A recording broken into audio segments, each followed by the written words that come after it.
make us see. So our love when joined as one. So our love when joined as one. Joined in prayer we worship thee, rays of light that seek the sun. Many drops to make us see. So our love when joined as one. So our love when joined as The voice of God calls us to awaken him. How will he find us when he comes? awake and ready. And when he asks us to dedicate our lives ever more perfectly to him, how will he find us? Awake and ready. Let's pray together. Divine Mother, Divine Mother, Heavenly Father, Heavenly Father, friend, beloved God, Friend, beloved God, great masters, great masters, Jesus Christ, Jesus Christ, Babaji Krishna, Babaji Krishna, Lahiri Mahashaya, Lahiri Mahashaya, Swami Sri Yukteswar, Swami Sri Yukteswar, beloved Guru, beloved Guru, Paramhansa Yogananda, Paramahansa Yogananda, saints of all religions, saints of all religions, we humbly bow to you all. we humbly bow to you all. Divine Mother, Divine Mother, we are thy children, you are thy children, made in thine image. made in thine image. Help us to find thee Help us to find thee within within and without. and without. Help us to spread your love Help us to spread your love everywhere. everywhere. Om. Oh, Peace. peace. Amen. Amen. Please have a seat. Tara's brave hill so quiet, the day I came there, not a green leaf stirred on the air, not a bird did proclaim ancient grandeur and fame, only ruins, faint memories declare. I marvel to think, how can greatness e'er die? How can song disperse in the sky? How can hopes and dreams fade? How the warrior's sharp blade become dust? Was victory a lie? I stood there and pondered the great deeds of man's past, how like clouds in the sunset no glory can last. Even we, as we labor to achieve some bright end, must accept after glory that the night must descend.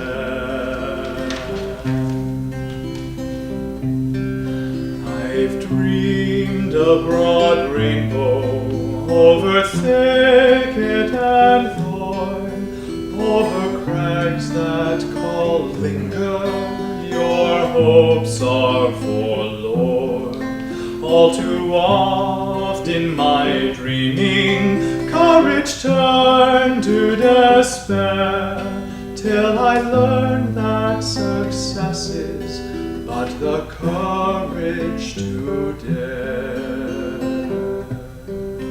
As I gazed and thought sadly of Tara's demise, suddenly I saw her walls rise, saw her long regal halls, heard her people's brave calls, as though time had taught the disguise. And I knew in that moment the deeds that men do never die. Each victory is true. Every effort we spend and gives more strength in the end, till our gladness in life's ever new.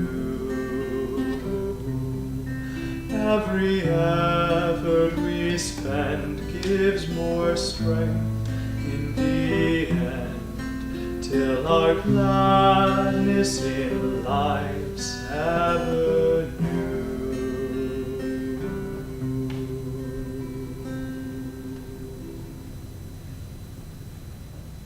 We need to meditate as we listen to these words from affirmations for self-healing on calmness. Calmness is perfectly achieved when life's little waves become absorbed into the cosmic sea in divine ecstasy. In daily life, too, we can achieve calmness to a degree by keeping our awareness focused on the reality of the Spirit underlying all outward circumstances. Calmness comes with the determination to live ever happily in the present moment, relinquishing the past and not worrying about the future, but placing our lives firmly in God's hands and knowing that He is fully in command. Calmness comes with non-attachment, with knowing that nothing in this world is truly ours.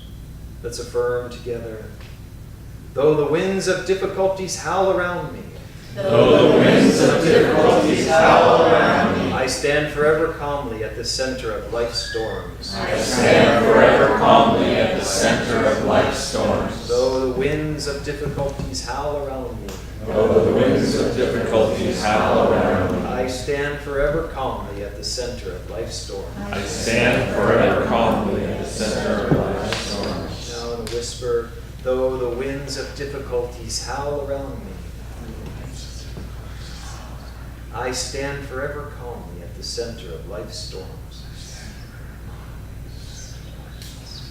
Now mentally, silently, but with deep calmness, and in the calmness concentrate the affirmation. Though the winds of difficulties howl around me,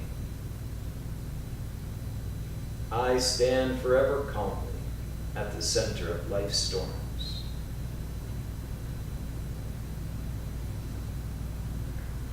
And pray silently with me. With Thee beside me, I know that the tides of trouble can never sweep me away. Hold fast my hand, Lord, never let me go. Oh, peace. Good morning, friends. I think we know everyone, but just in case for anyone online, I'm Narayan, this is Dharmadevi, and it's our joy to share Sunday service with you. And every week we read from Rays of the One Life, our weekly commentaries on the Bible and the Bhagavad Gita. And this week is How Devotees Rise. Truth is one and eternal. Realize oneness with it in your deathless self within. The following commentary is based on the teachings of Paramahansa Yogananda. Last week we asked the question, why do devotees fall? And we considered the downfall of Judas in this context. Jesus, in answer to Judas's criticism for allowing Mary to rub his feet with spikenard, a very costly ointment, said, "The poor always ye have with you, but me ye have not always." Jesus is saying here that there is one supreme injustice that needs eradication. Poverty, yes, but not of a material kind. Poverty in a spiritual sense. Divine blessings are not common in this world. They are extraordinary. When they come, we should give them priority above every other consideration. Never allow a moment of inner joy, for instance, to be set aside for lesser, quote, duties. Divine attunement is our highest priority. As Lahiri Mahashaya, the guru of Yogananda's guru, said, to listen to the heart's inner sound, Om, which issues from the very center of our being, is man's highest duty. Mary on this occasion was not communing in inner silence with Christ's Spirit as she had been when Martha urged Jesus to reproach her for not helping out in the kitchen.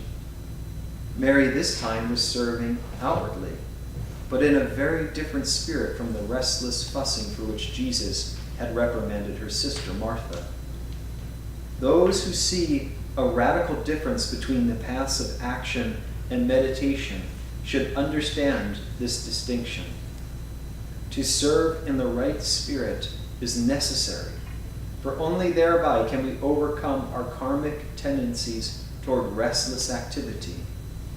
The important thing is that that spirit be always inwardly focused, that in everything we do, we act in loving service to the Lord.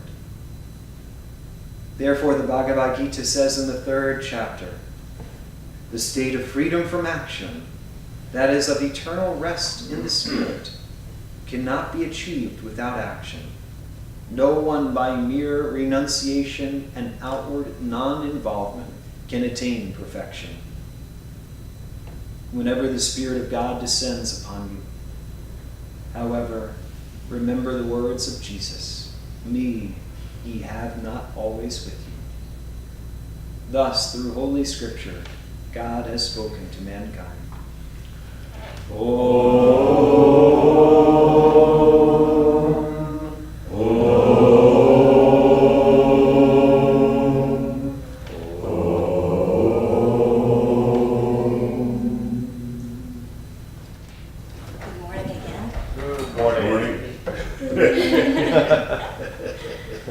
I'm going to start by reading from Whispers from Eternity.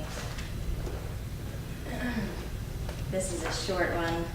Be the captain of my boat of daily activity. O Divine Father, be thou the captain of the ship of my daily struggles. Bring it safely to the shore of final fulfillment. I picked a short one because I'm going to read a passage from last week, actually, from the Bhagavad Gita that Swami's reading.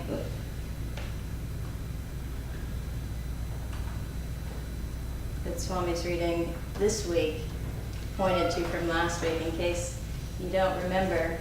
This is one of those hard-hitting Bhagavad Gita passages that just makes me shudder to the core.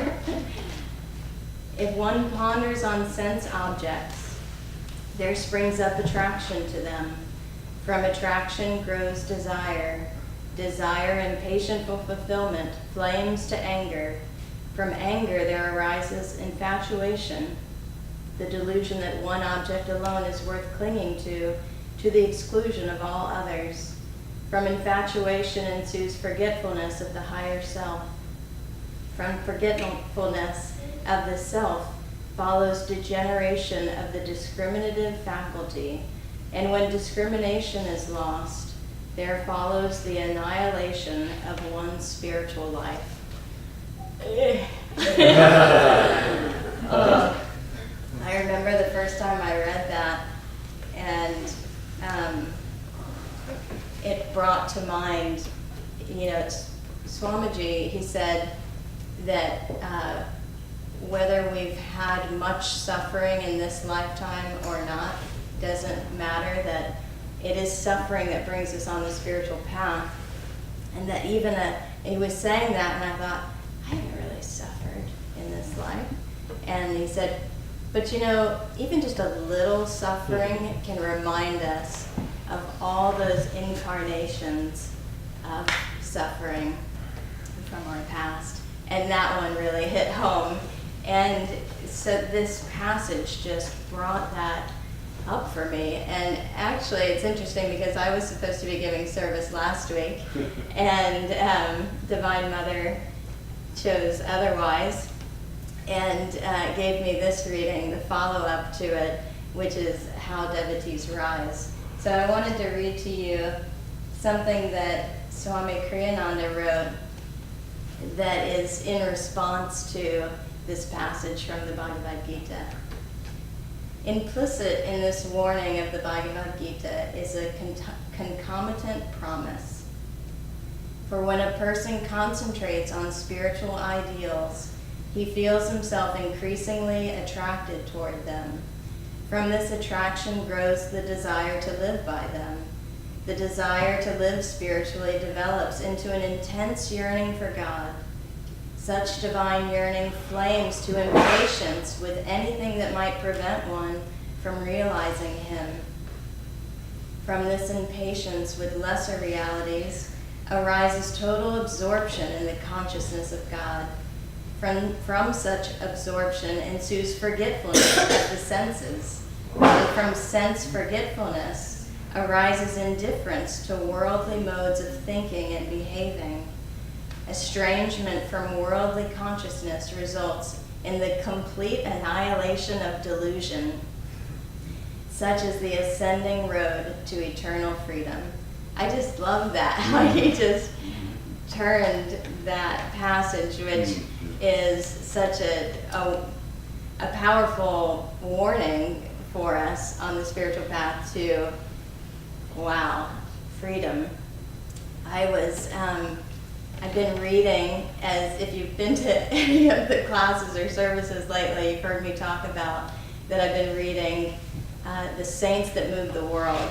And it's such a beautiful book on the lives of 4 or 5 major saints in our time.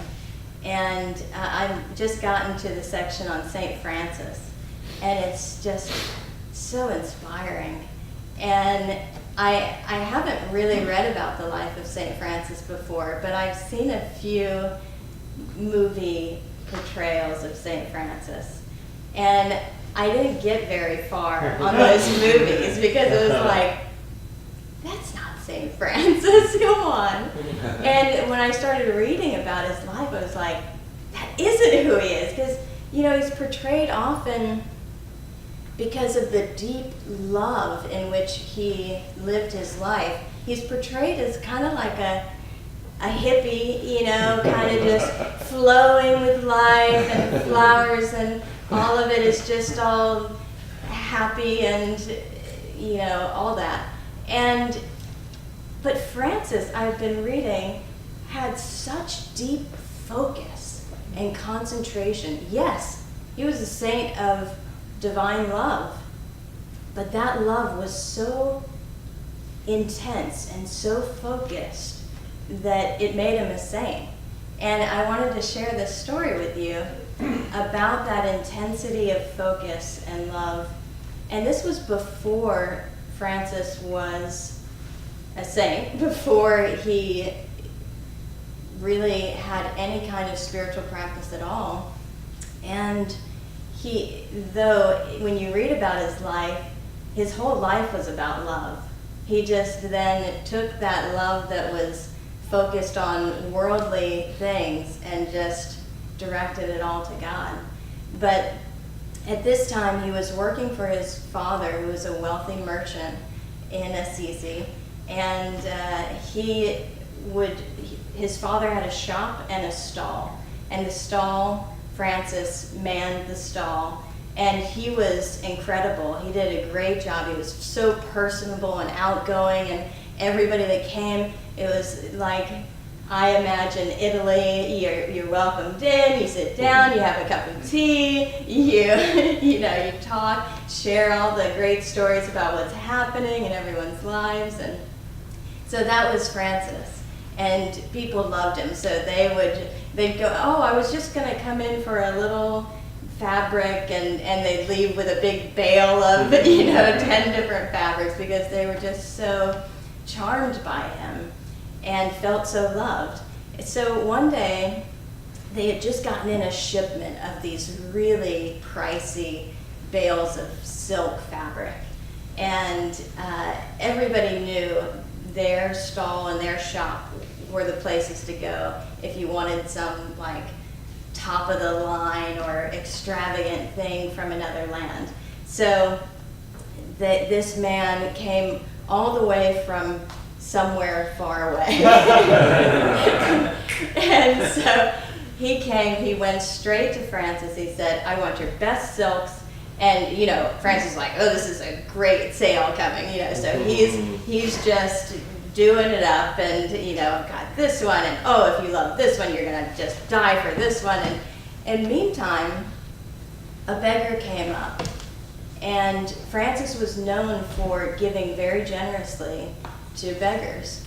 And he had no attachment to money. He just, if he had money, there it went. And so this beggar came up very quietly, and Francis didn't notice him. He was making this sale, and this sale was like all his concentration. And before too long, the beggar turned and walked away. And Francis, who never missed an opportunity to give, to offer charity, he noticed him leave. And he called after him, but it was too late. He was already going. And so here he is in the middle of this huge sale. And he just, you know, dumps the fabrics. He's the only one in the stall. And it's in the marketplace of Assisi. It's active. There's people everywhere. There's, you know, it's not just like he locked up the shop. He dropped everything and just hauled butt after this beggar, and just with everything he had. And he couldn't find him. He's asking, have you seen the beggar who looks like such and such and such and such? And they're, no. Everybody thought that he was chasing a thief because of his intensity of going after this guy. And so he runs all the way to the gates of the city, and he finally finds the beggar sitting there. And he just unloads his pockets, all of his money, and he takes off his coat, gives him his coat, and says, I'm so sorry. And the beggar's like, wow, oh, okay, great. Thank you. And he had no idea any of this that was going on in Francis's mind, that here was an opportunity to give, and he had to take it. And so he went back, of course, and had left the stall. Who knows how long it took him, but his father came to the stall just as it was left unattended, and so he was furious, of course. But it didn't faze Francis. He knew he did the right thing. He followed his heart, and he followed it instantaneously. And so just to read about his life and the lives of these great saints it's so powerful, because like it's okay. Like Francis and Saint Teresa, we just chanted a prayer of hers. But Swami said in a talk we were just listening to, if you want to be a saint, act like a saint now. I mean, it seems so simple. It's like, just act like a saint, and then you'll become a saint.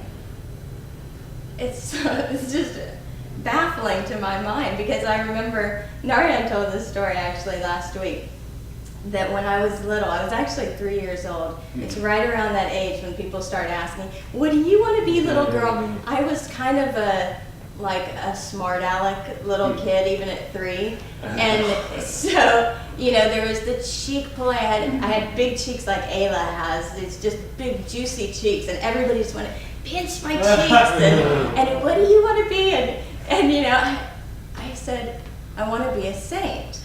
And I did, because that was what me and my mom did. We did the rosary. She was riding her little stationary bike, and we'd read the rosary, we'd read about the saints, and we'd read the Bible. And so the woman, you know, was expecting me to say, like, I want to be a vet, or I want to be an astronaut, or, you know, something like that. And so my answer shocked her. But, you know, when I was thinking that, I asked my mom, I remember, I said, how do you become a saint? Like, what do you have to do? And I thought it was a pretty reasonable question. And she said, well, you have to be kind and loving to people. I said, no, what is it? Like, what nails it down in the Catholic Church that if you do this, and this, then you're a saint? She said, oh, well, you have to maybe bilocate. It's like, okay, what's bilocating? And, you have to perform certain miracles. And, so I'm like, okay. And like levitating could be one of those miracles. These are things that are the saints that we know of, they do. So I'm like, okay, gotta start working on levitation and like bilocating and some miracles. Stigmata is a good one if you want to become a saint. But, I was totally missing the point, of course. But to emulate the saints, that's how we become saints. To love like they taught us to love. And to, I just highly recommend reading. Master said, read about particular saints. Not all saints that are canonized saints are saints. Read about the true saints. And he gave some specific. He said St. Francis was his patron saint. And so read about St. Francis's life. Read about St. Anthony's, St. Teresa. It's like, read about Christ and the masters and live that way. It doesn't matter if doesn't feel natural at first. It is our nature. It is our nature to be like these masters. It may feel foreign at first. It doesn't matter. It doesn't matter. It's who we are. And the sooner we start living that way, the sooner it will become natural to us. This reading, I wanted to get back to the reading for this week, where Swami says to serve in the right spirit is necessary, for only thereby can we overcome our karmic tendencies toward restless activity. And it brings me back to last week. I was, if you've ever worked with technology, there's little gremlins that get in just at the right moments. We would do a lot of the broadcasting that now Michael thank God, is doing. And every time we'd go to broadcast Swamiji, it's like we could test everything 20 times. It was just right. Click the button, it works. Click the button, it works. Click the button, it works. Click the button, it's not working. Click the button, it's not working. And that's when everybody would then go, Dharmadevi, you're the techie. Come figure this out. I'm like, I'm not a techie. I have no technological experience whatsoever. I just have a well-placed Mercury. So for some reason, technology likes to work around me. So anyways, but when Swamiji was there and the little gremlins would get in, there was nothing any good Mercury could do. We would sit there and just om, because there was something otherworldly at work there. And the ohms would work, and then we'd start broadcasting, and the little glitches would get in. Well, the gremlins, I was thinking last week, every morning on Sunday, there's some gremlins that just go after my body. And it's the strangest thing. Well, last Sunday, the gremlins were particularly difficult. So they decided my body was not going to get up last week. And so I listened, and reading about St. Francis, he referred to his body as Brother Donkey. So I started referring to my body as Sister Donkey. Sometimes she's Sister Sheep, depending on how difficult she wants to be. But so I really literally couldn't get up. I told Narayan, I think I can force myself out of bed, but I don't think it'll stay upright all day. I think by the time we get to the center, it's gonna just plop right back over. So I stayed in bed, and I just for hours just slept, and finally woke up and was like, okay, now we're gonna get things going here and get moving, and nope, back to bed. And then come like 4 o'clock, I think. So this is, like, I don't know, 8 hours of just laying in bed. And 8 hours went by, and Keshava came home, and I said, I think I could use a change of scenery. I've just been in this dark little cave of mine for all day. So I decided to transfer downstairs, outside. And, the fresh air and some sun and all that would be helpful. So I laid down outside, and, the positioning was not that great of a view. I was just basically facing this hedge. And it was just, there it was, and I couldn't move around too much. And so I just sort of sat there. I couldn't read because my head was just pounding. So there was nothing I could do. So I just sat there and stared at the hedge. And interesting, when I used to live in Georgia, I had such a connection with nature. I just felt like, I don't know, I would go out and sing to the birds and play music for them, and it was just, they would just frolic around, and there was I felt a close connection. And I remember moving to Santa Monica and just walking down the street, and I'm like, where is the nature? It was like, look at how beautifully the hedges are trimmed, and and the rose bushes, and it just felt so manicured to me, so like sterile. Because in Georgia, just things grow wild all over the place. It's like, you're like, oh, the wildflowers are. I'm like, where? Like looking. You mean that orange thing there? Like, the wildflowers in Georgia, there's all rainbow colors just everywhere. And everywhere you go, there's wildflowers. It's like you don't even call them wildflowers because they're just everywhere. So, anyways, there was this disconnect that had happened for me with nature. And staring at that bush, something incredible happened. And it was because of this passage from the reading that I just read about our restless activity. I could not be restless. My mind could still be restless, but my body couldn't respond to, okay, now you gotta check emails, get on Facebook, and do this, No, it was, okay, here we are. And about 10 minutes went by, and I'm like, it's a manicured bush. And suddenly, a little bird flew into the bush. And the little bird was doing its thing, and another little bird flew in. And then a butterfly was flying over next to me. It was like, suddenly, I wasn't just some restless person that just sat down for a minute and was like, okay, where's nature? It was so abundant for me before that now that I had to actually stop and look for it and commune consciously with it, it wasn't showing up for me. But here I was forced to do nothing, to pretty much think nothing, and nature came back and said, I'm right here. I haven't gone anywhere. It's my own restlessness that had pushed her away.